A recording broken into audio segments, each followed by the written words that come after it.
ආයුබෝවන් සුබ දවසක්. අද මම විශේෂිත මේ බන්ධන ගැන ඔබලාට හඳුන්වා දීමක් තමයි කරන්න ආවේ. ඔබලා දන්න ඇති ලෝකෙ දුක් විඳින ජනතාව ඉන්නවා මේ බන්ධන බැඳලා ඒවා කපා ගන්න බැරුව නොයෙකුත් දේවාල ගානේ ගිහිල්ලා ඒවා කපා ගන්න උත්සාහ නමුත් ඒවා කැපෙන්නේ නැහැ. ඇත්තටම මෙන්න මේ වගේ ඔයාලට පේන ඇති මේ ඉම්පෙක් තමයි ඉන්නේ. ඔයාලට පේන මේ ඉන්නේ. මේ ඉම්පෙක් ඔයාලට පේනවනේ.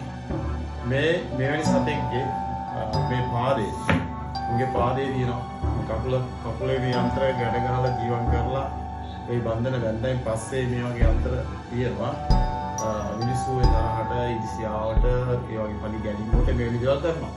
ඇත්තම මේක ඉතා දරුණු බන්ධනයක්. මේ ඉබ්බේගේ කකුල එක බැඳලා මේ යන්ත්‍රයක් යවලා මේ නැති මේක අවුරුදු ගානක් ජීවත් වෙනවා.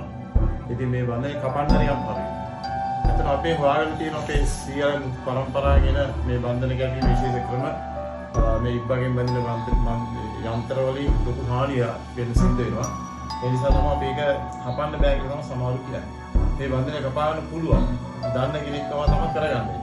නැත්තම් මේ ජෝල බන්ධනේ හඳුන්වා දෙන විශේෂ බන්ධනයක් මේ සම්බන්ධව ඒක මම රහස්‍යගතව නම කියන්නත් කැමති නෑ.